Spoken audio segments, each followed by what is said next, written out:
and welcome to Triple LP, where we live, love, laugh, and pray together. I want to thank everyone for the support on social media that you've given to me. I really appreciate it. It's an overwhelming feeling to know that this show is in need, that there are women out there that want to hear my personal views and opinions on love, life, relationships. So I thank you, ladies. Answer questions from my viewers. And the first question asks, there are moments when I think I understand what God has in store for me, but I can't help but second guess myself. How do I know it's Him talking to me and not just me trying to convince myself? That's a great question. So I'll tell you this. How I knew, I went into prayer and fasting. And when I say prayer and fasting, which, you know what, fasting used to be really hard for me. And when I say fasting, I don't mean 40 days of fasting, you know. What I started off doing was maybe not eating from 6 a.m. to like 12 noon. And then I just pushed myself a little further as I started to fast more. And I didn't look at it as, oh, I got to fast because somebody in the church said I had to fast, or this is, you know, whatever it was. I did fasting as a commitment, a sacrifice to my Father. And you'll hear me mention my Father. I don't mean my biological dad. I mean my Heavenly Father. So I went into fasting and I went into prayer. And, you know, there were times I would go into my closet and I would start what I call praying, because really and truly, I didn't know how to pray in the beginning. And really, there's no method to praying. Like, you just talk the way I'm talking to you. And this is what I did. And then after I did that, I went into complete silence mode and I listened. I shut down my mind. I shut down my thoughts, and I just lie still and waited to receive an upload.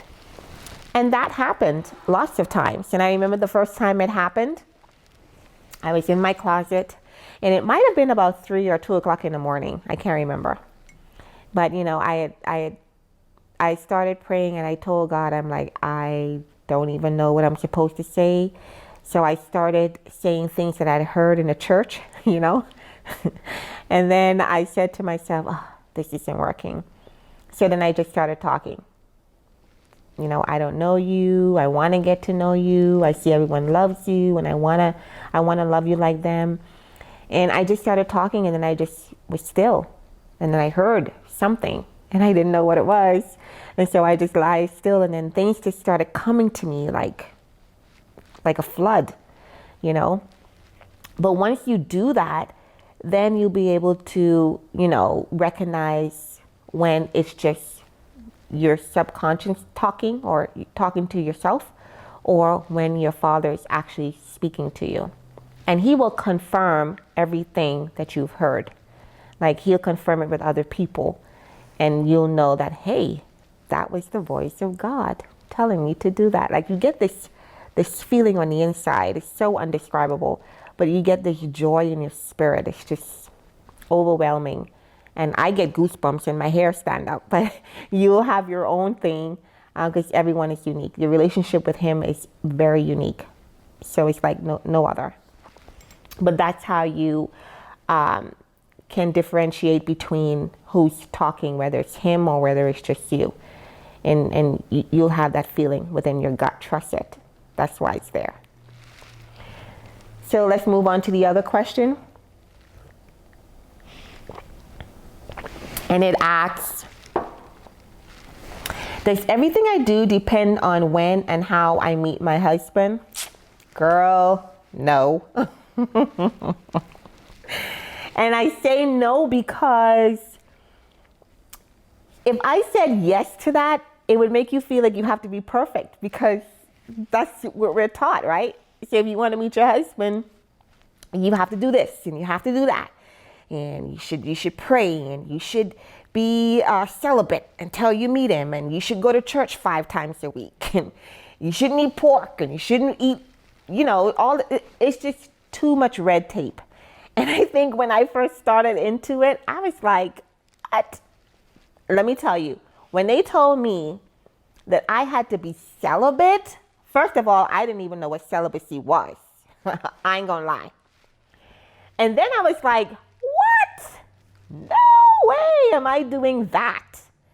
And then as I got into it and people started telling me, you have to do this, Karen, if you want to meet your husband and blah, blah, blah. And so you know what? I did it. And let me tell you, girl, it was a struggle for me. I struggled every single day. I think I started doing a countdown. Seriously. I started counting every day that I was celibate. And I had no idea where the end would be, but I knew that just for being obedient, my husband had to be around the corner somewhere. After 6 months passed, I still didn't have a date. I still didn't have any prospects, nothing. And I thought, how long am I going to do this? This is really hard. Well, let me be the first to tell you, it is extremely hard. It is extremely hard. But I believe that does something to you. And I'm not going to throw celibacy out the window, because I'm not going to say that you have to be celibate,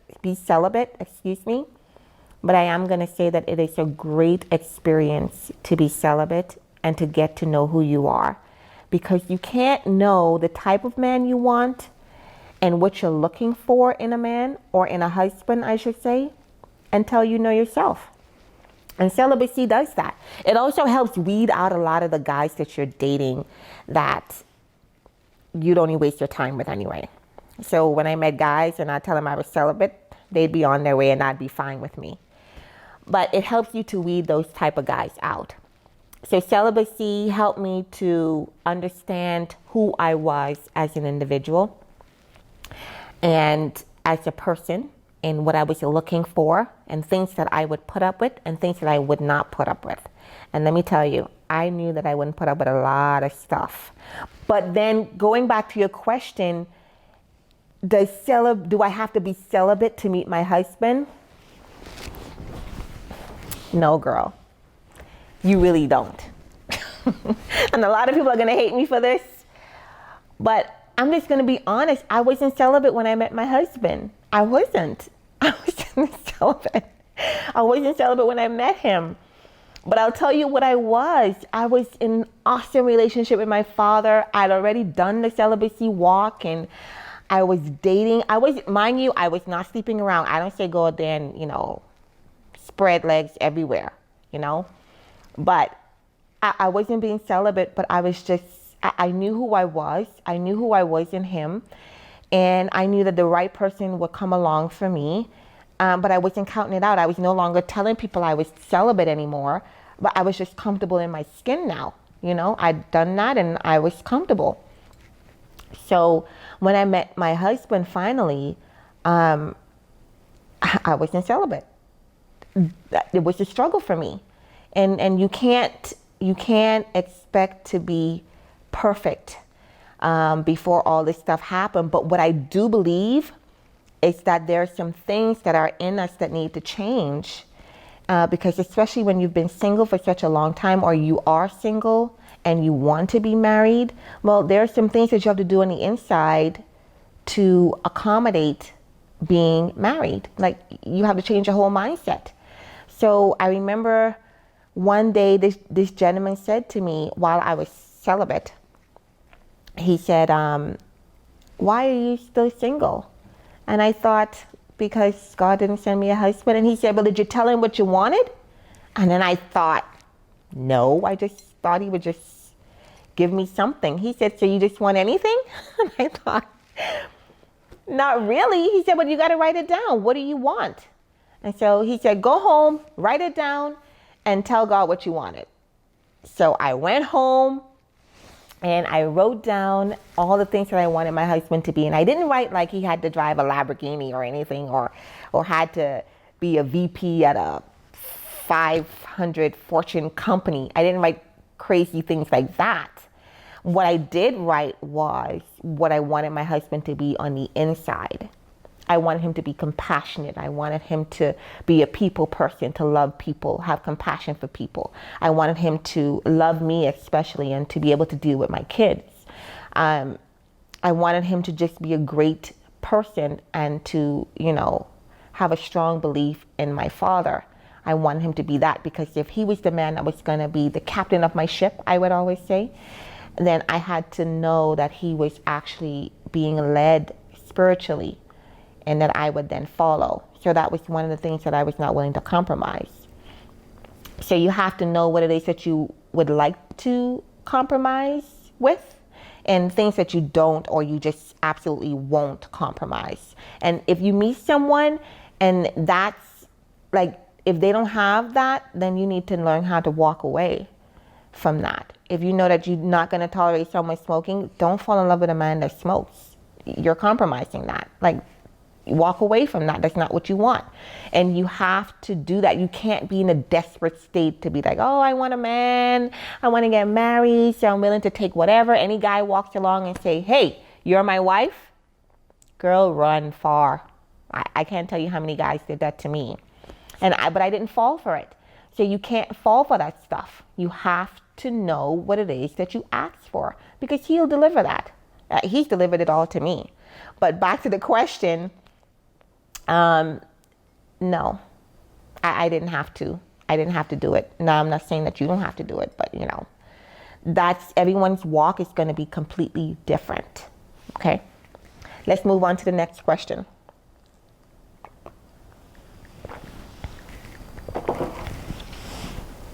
And she asked, how does one love and live with themselves again after making so many mistakes in life? Wow. Now that's a doozy. But that's a really easy question. It's a huge question, but it's an easy one. And I'll tell you why it's easy. It's easy because you only have one life. And if you cannot forgive yourself, then baby, you are in for a rough, ragged road. Okay, first off, mistakes are going to happen. It's inevitable that it will happen every day. I mean, today is Saturday and I've already made about 5. But do you see me beating myself up about it? No. And I think we have to remember that everyone makes mistakes. It doesn't matter who you see around here walking like they don't make mistakes. Baby, everybody makes mistakes. So I remember when I had first started in church, and you'll see me use this examples a lot because it was something that I struggled with in my spiritual walk. And when I decided that I wanted to know God and I wanted to know who He was, I had no idea where to start or where it was going to end. And so I had a lot of questions, and people couldn't hardly answer my questions. They would answer part of it, and then the other part would go unanswered. And then I tried watching the women that were in the church. And then I realized that everyone was perfect. And I used to tell myself, I am not perfect like them. I tried to be perfect like them. I promise you I did.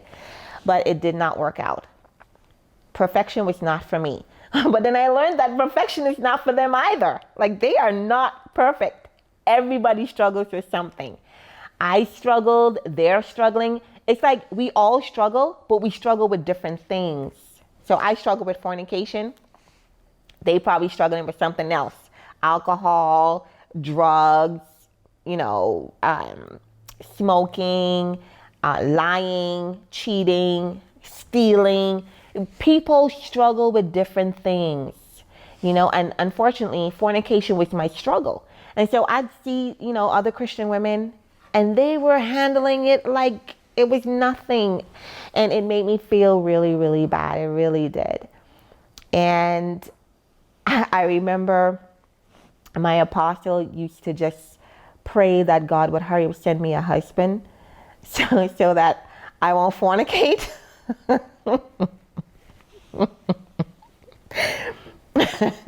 Which used to be my prayer too. I'm laughing because it was so funny, because he would actually say that. Apostle, if you are listening, I remember those prayers, and boy, did he answer them. But I used to struggle with fornication so bad. My apostle used to say, oh God, please hurry up, send her a maid so she can stop fornicating.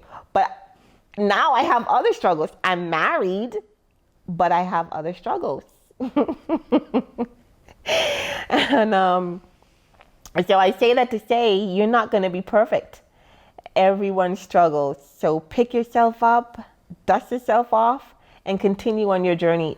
Continue on your destiny.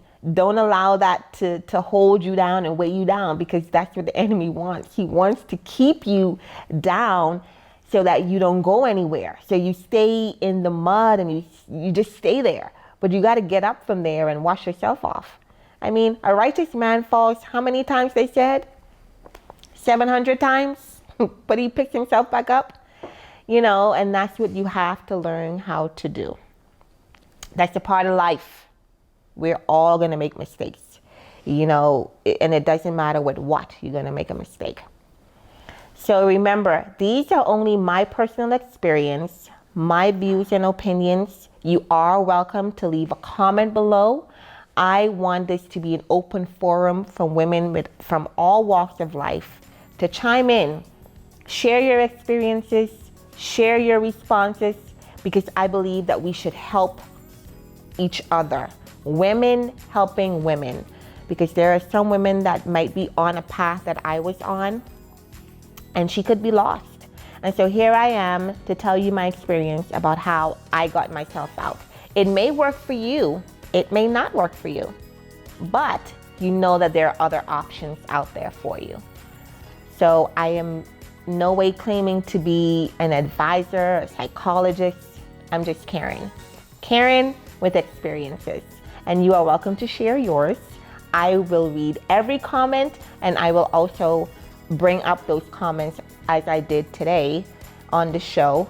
So please leave your comments and let's have a discussion. Thank you for watching. Please hit the notification bell so when we do decide to go live, you'll get notified. And when I post a new video, you'll also get notified. Subscribe below and leave your comments so we can have an open discussion on love, life. We'll laugh, pray together. Thanks. Bye.